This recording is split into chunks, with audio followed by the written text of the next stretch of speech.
ఏపీని స్వచ్ఛాంధ్రగా చేయాలని సంకల్పించామని సీఎం చంద్రబాబు తెలిపారు. నెల్లూరు జిల్లా కందుకూరులో మెటీరియల్ రికవరీ ఫెసిలిటీ సెంటర్ను సీఎం చంద్రబాబు ప్రారంభించారు. చెత్తను పునర్వినియోగం చేసి సంపద సృష్టించేందుకు ప్రయత్నిస్తున్నామని చెప్పారు. నేరస్తుల పట్ల కఠినంగా ఉంటామని, వారి గుండెల్లో రైళ్లు పరిగెత్తిస్తామని అన్నారు. ఎవరైనా ఆడబిడ్డల జోలికి వస్తే వదిలిపెట్టబోమని కూడా హెచ్చరించారు సీఎం. ఈ ప్రభుత్వం నేరస్తుల పట్ల కఠినంగా ఉంటాం, గుండెల్లో రైళ్లు పరిగెత్తించే విధంగా ఉంటాం. వీళ్ళ మైండ్స్ అన్ని ఖరాబ్ అయిపోయినాయి. నేరాలు చేసి, ఘోరాలు చేసి, అకృత్యాలు చేసి మళ్ళా తప్పించుకుంటామనో 2 రోజులే కదా జైలు, మళ్ళా బయట వస్తామనుకుంటున్నారు. నేను ఒకటే హెచ్చరిస్తున్నా, ఈ ప్రభుత్వం జీరో టాలరెన్స్. ఎవడైనా సరే ఆడబిడ్డల జోలుకొచ్చినా, ఈ గడ్డ పైన నేరాలు చేయాలనుకున్నా అలాంటి వాళ్ళ మాత్రం ఎట్టి పరిస్థితుల్లో వదిలిపెట్టం, ప్రజాహితం కోసం అని మరొక్కసారి మీ అందరికీ విజ్ఞప్తి చేస్తున్నా.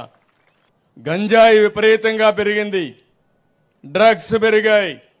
ఈరోజు మీరు చూస్తున్నారు, ఒక విధంగా గంజాయి పైన యుద్ధమే చేస్తున్నాం. డేగా కన్నులు పెట్టాం. ఎవడైనా సరే గంజాయి తాగినా, గంజాయి ఉత్పత్తి చేసినా ఎట్టి పరిస్థితుల్లో ఈ ప్రభుత్వం ఉపేక్షించదు.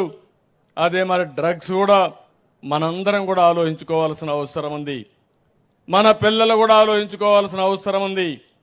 ఇలాంటి స్వచ్ఛమైన ఆలోచనలు మీరందరూ ఇంట్లో చేసినప్పుడే ఈ రాష్ట్రానికి మేలు జరుగుతుందని చెప్పి కూడా నేను మీకు తెలియజేస్తున్నా. 8 నెలలుగా ఎప్పుడూ జరగని అభివృద్ధి కార్యక్రమాలకు శ్రీకారం చుట్టాను. మొత్తం చేసేయాలనే సంకల్పం ఉంది, పరిగెత్తాలని ఉంది. కానీ గల్లా పెట్టి మాత్రం సహకరించడం లేదు. కానీ పర్వాలేదు, నాకు నమ్మకం ఉంది. ఇది తాత్కాలికమైన ఇబ్బంది. ఆ ఇబ్బందిని అధిగమించే శక్తి నాకుందనేది నా అభిప్రాయం. అందుకే మీరు చూస్తే 5 సంవత్సరాలు ఒక తట్ట మట్టేయలేదు రోడ్డు మీద. నేను వస్తానే 1600 కోట్ల రూపాయలు ఖర్చు పెట్టి ప్రతి ఒక్క రోడ్లో కూడా గుంతలు లేని రోడ్లుగా తయారు చేశామంటే అది ఈ ప్రభుత్వం యొక్క దృఢ సంకల్పం. ఇప్పటికే 22,000 కోట్ల రూపాయలు పింఛన్లకు ఇచ్చాం, అన్న క్యాంటీన్లు పెట్టాం. మా ఆడబిడ్డలకు 1 కోటి మందికి దీపం కింద ఉచిత సిలిండర్ ఇచ్చే కార్యక్రమానికి శ్రీకారం చుట్టాను. నా ఆలోచన ఒకటే, ఏ చెత్త కూడా చెత్త కాదు, ఈ చెత్త నుంచి సంపద సృష్టించే అవకాశం ఉంది.